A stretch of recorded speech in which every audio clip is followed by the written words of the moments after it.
किसान भाइयों, इस विषय के तहत पिछले भाग में हमने विस्तार से चर्चा किया पशुओं में स्वास्थ्य प्रबंधन के बारे में।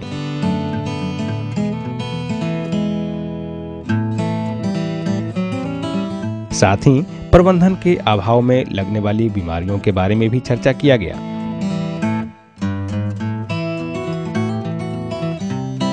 इस भाग में भी हम कुछ ऐसी बीमारियों के बारे में जानकारी देंगे जो पशुओं को प्रबंधन के अभाव में लगते हैं।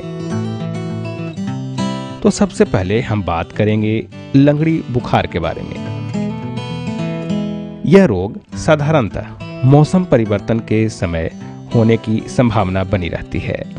वैज्ञानिक बताते हैं कि अगर ध्यान न दिया जाए तो 1 घंटे के अंदर पशु की मौत भी हो सकती है। तो इस लंगड़ी बीमारी के लक्षण, उपचार और बचाव को आइए विस्तार से जानते हैं। साधारणतः आप इस बात को जानकारी रखें, जब आप पशु को पालते हैं तो इस बात को अवश्य जानकारी रखें कि कोई भी बीमारी होता है तो उससे पहले उसका कोई कारण होता है। जब वो पशुओं को हो जाता है तो उसमें एक लक्षण आती है और उसके बाद हमें निदान करने की आवश्यकताएं पड़ती है। पशुपालक भाई, मैं चाहूँगा इसी बीमारियों में से एक बीमारी होता है जिसको हम लोग लंगड़ा बुखार या सूजा बोलते हैं और उसको पढ़े लिखे भाषा में ब्लैक क्वार्टर बोलते हैं। तो ये जो लंगड़ा बुखार होता है पशुपालक भाई, साधारणतः एक विषाणु से होता है जिसको हम लोग क्लोस्ट्रीडियम के नाम से जानते हैं। ये विषाणु जो है साधारणतः जलवायु परिवर्तन, जब मौसम परिवर्तन होता है उस समय इसके जो विषाणु कीटाणु होते हैं वो सक्रिय हो जाते हैं और जब हम पशुओं को चरने के लिए चारागाह में भेज देते हैं तो ये कीटाणु जो है कुछ ऐसे घास होते हैं उनके जड़ में रहते हैं। जब हमारे पशु चरने के लिए जाते हैं तो उनके मुंह, नाक, श्वास नली के द्वारा उनके शरीर में चला जाता है और उनको बीमारी प्रभावित करता है। अगर आप इसमें थोड़ा सा भी लापरवाही बरतेंगे तो पशु की जान जाएगी। तो इसमें जो लक्षण होता है साधारणतः जिसको लंगड़ा बुखार कहा जाता है, कहने का तात्पर्य यह है कि उसके पैर, पिछला पैर में प्रभावित होता है और उसका जो मांस होता है जांघ के ऊपर वाले मांस में, वहाँ पर वो जो कीटाणु है चला जाता है और उस मांस को सड़ाने लगता है और साथ ही वो जो अपना विषाणु उत्पन्न करता है उसके पूरे शरीर में फैल जाता है और अगर आप ध्यान नहीं देते हैं तो 48 से 72 घंटे के बीच उसकी मौत हो जाती है। तो जैसे ही आपको यह लगे कि आपका पशु इस बीमारी से ग्रसित है तो आप तुरंत पशु चिकित्सक से मिलें और उनको इस बात को बताएं कि हमारे पशु इस तरह से ग्रसित है। और इसमें होता क्या है, एक और देखने वाली बात है कि उनका जो तापमान है, शरीर का तापमान जो नॉर्मल हम बताएं पहले भी कि 99 से 101 तक होता है, वह बढ़कर करके 104 से 108 डिग्री फ़ारेनहाइट तक पहुंच जाता है और उसमें पशुओं की मृत्यु हो जाती है।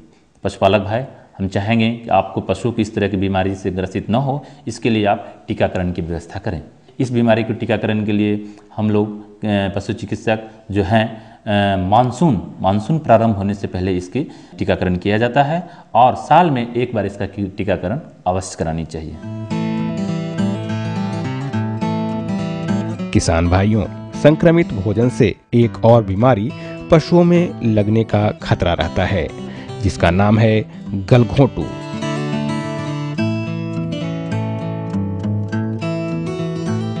इससे पशुओं की मौत भी हो सकती है। यह छुआछूत से होने वाला बीमारी है, इसलिए पशुओं की सही तरीके से देखभाल बहुत जरूरी है। इस बीमारी के कारण पशुओं की आवाज बिल्कुल बदल जाती है, जिससे यह पता लग जाता है कि पशु गलघोंटू रोग से ग्रसित है। एक गलघोंटू होता है जिसको हम लोग गलफुलवा भी बोलते हैं। यह भी एक प्रकार का संक्रमित बीमारी है। इसमें भी अगर आप लापरवाही बरतेंगे तो पशुओं की मौत हो जाती है। पशुपालक भाई, मैं बताना चाहूँगा ये बीमारी जो होती है एक कीटाणु से होती है जिसको हम लोग पास्चुरोला मल्टोसिडा बोलते हैं। इसमें होता क्या है, आपके पशु जब इस बीमारी से ग्रसित होंगे, यह भी एक संक्रमण बीमारी है। अगर एक पशु को हो गया तो दूसरे पशु को भी होने का उम्मीद ज़्यादा होती है। इसमें होता क्या है कि जब एक पशु को इस बीमारी से ग्रसित हो गई, उसके शरीर में अगर संक्रमित भोजन से या संक्रमण से विषाणु चला गया, कीटाणु चला गया, तो उसमें होता है कि एक नस होता है जिसको हम लोग लेफ्ट रिकरेंट लेरिंजियल नर्व बोलते हैं या नस बोलते हैं, उसमें उसका पैरालिसिस हो जाता है। आप पाएंगे क्या उस पशुओं में कि जो आवाज़ होती है वो बिल्कुल चेंज हो जाती है। घरघराहट टाइप की आवाज़ आने लगती है, जिसको हम लोग घुरघुरा भी बोलते हैं, और यह इस बात को साबित करता है कि आपके पशु इस बीमारी से ग्रसित है। तो आप तुरंत अगर इस तरह की बीमारी होती है, पशुपालक भाई पशु चिकित्सक से मिलेंगे और इसका इलाज कराने के लिए आप उनसे मिलकर उस बीमारी से मुक्ति पा सकते हैं। अब हुई बात कि बीमारी न हो, इसके लिए आप उनको वैक्सीनेशन भी मानसून शुरू होने से पहले करवा सकते हैं, जिससे कि आपको इस बीमारी से मुक्ति मिल जाएगी। अब बात दुधारू पशुओं में होने वाले रोग थनैला के बारे में।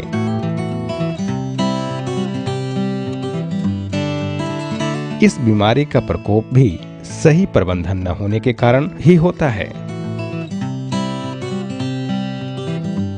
अगर किसी पशु को यह बीमारी लग जाए तो पशु के दुग्ध उत्पादन क्षमता में काफी कमी आ जाती है, जिस कारण पशुपालक भाइयों को भारी क्षति का सामना करना पड़ता है। आइए इसे हम विस्तार से जानते हैं।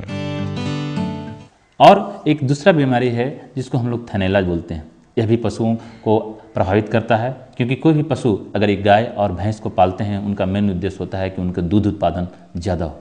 पशुपालक भाइयों, किसान भाइयों, मैं इस बात को बताना चाहूँगा कि थनैला एक ऐसी बीमारी है कि अगर आपके पशु इस बीमारी से ग्रसित हो जाता है तो उनका दूध उत्पादन एकदम घट जाता है। और ऐसा भी देखा गया है कि आने वाले नेक्स्ट जब वो बच्चा देती है तो नेक्स्ट अगले बार अगर आप उससे दूध लेते हैं तो जिस थन, जैसा कि बताना चाहूँगा कि जो थन होता है वो 4 भागों में बटा रहता है उसका, अगर एक थन में प्रभावित हो गया है तो दूसरे बार जब आप उससे बच्चा लेकर के दूध लेना चाहेंगे तो उस थन से दूध नहीं भी आ सकता है। पशुपालक भाई, मैं बताना चाहूँगा अगर आपको पशुओं में इस तरह की बीमारी होती है तो आप तुरंत पशु चिकित्सक से मिलेंगे और इसका इलाज करेंगे।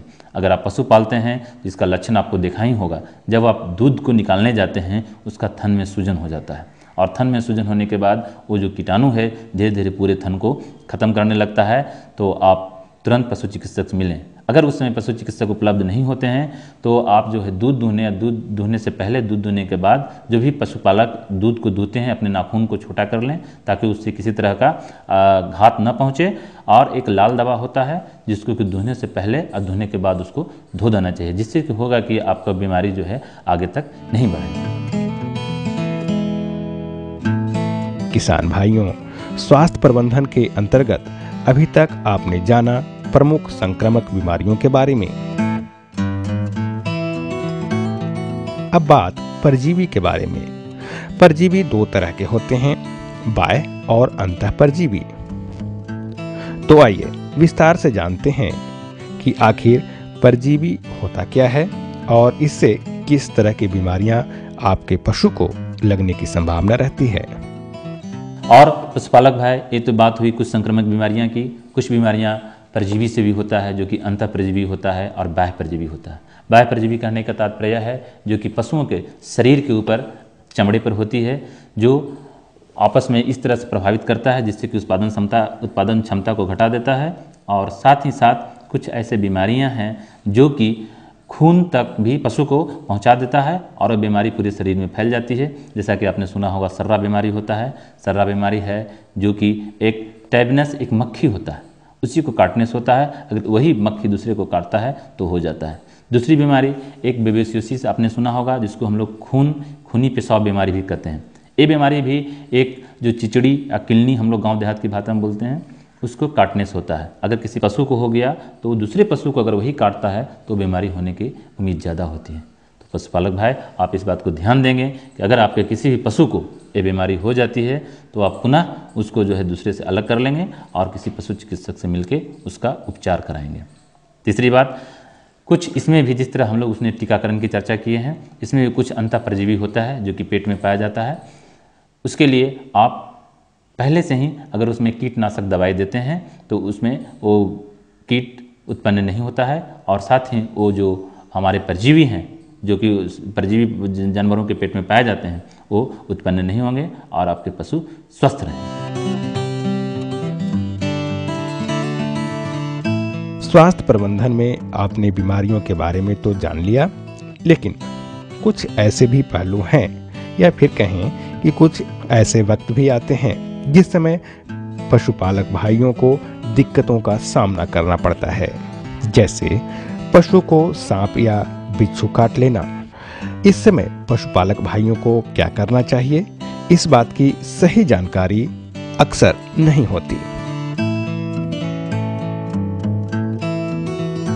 पशुओं को इस तरह के सर्पदंशन के बाद कई किसान भाई झाड़ फूंक या ओझागुनी पर निर्भर हो जाते हैं, जिससे कि उनको काफी हानि का सामना करना पड़ता है। इसी कारण हम आपको कुछ प्राथमिक उपचार बता रहे हैं, जिसे प्रयोग में लाकर आप पशु को सर्पदंशन या बिच्छू काटने के बाद बचा सकते हैं। क्या है वह प्राथमिक उपचार, बता रहे हैं हमारे विशेषज्ञ।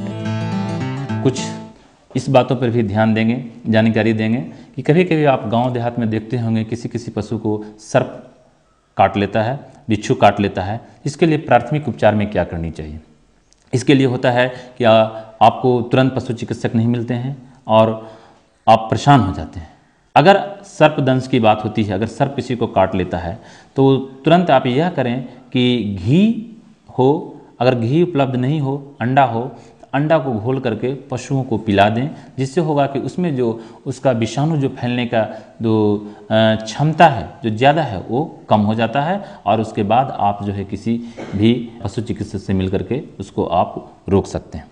दूसरी बात है पशुपालक भाई, आप सुनेंगे बिच्छू, अततैया, यह भी कभी कभी पशुओं को काट लेता है, जिससे पशु बहुत परेशान हो जाता है और तत्काल हम पशुपालकों को यह नहीं पता चलता है कि हम इसका इलाज क्या करें, कहाँ से पशु चिकित्सक को बुलाएं।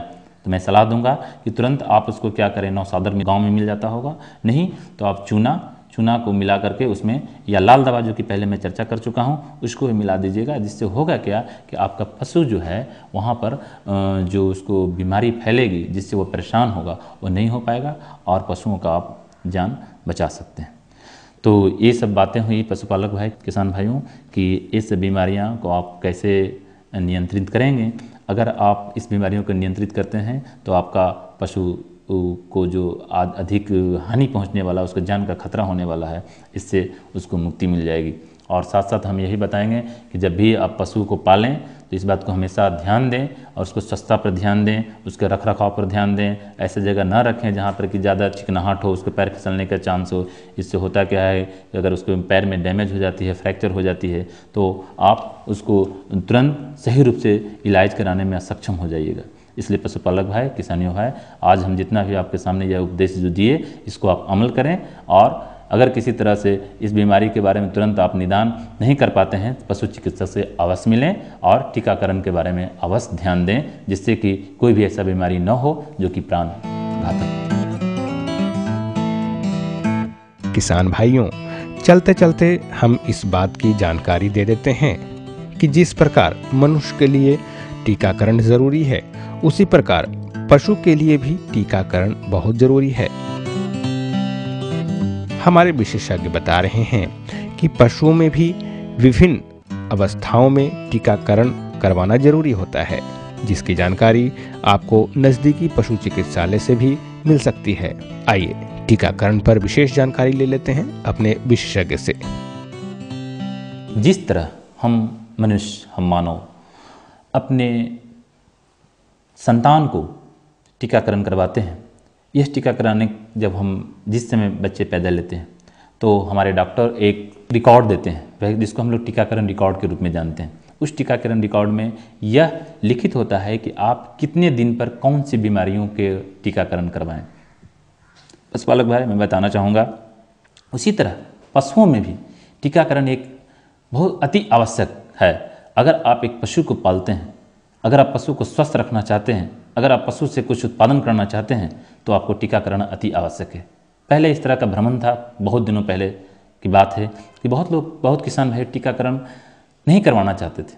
लेकिन आज के दिन जो भी आप तो बृहद पैमाने पर पशु पाल रखे हैं या लघु पैमाने पर पाल रखे हैं, वे टीकाकरण अवश्य कराएं।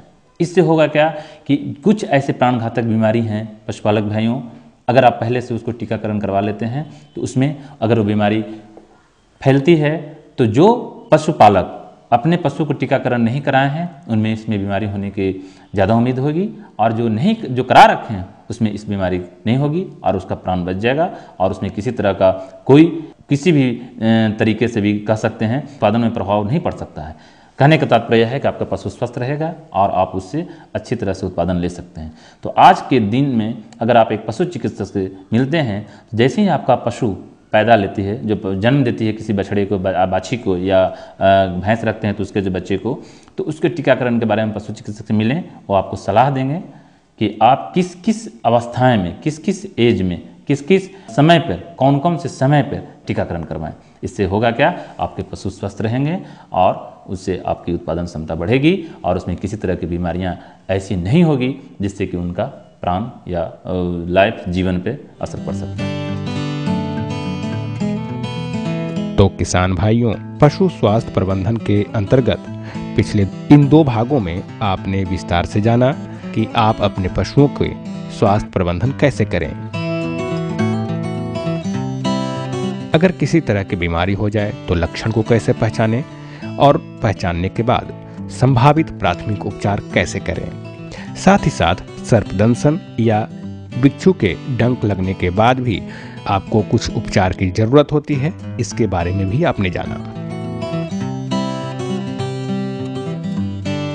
पशु से संबंधित और भी जानकारियां हम आपको आगे के भागों में देते रहेंगे।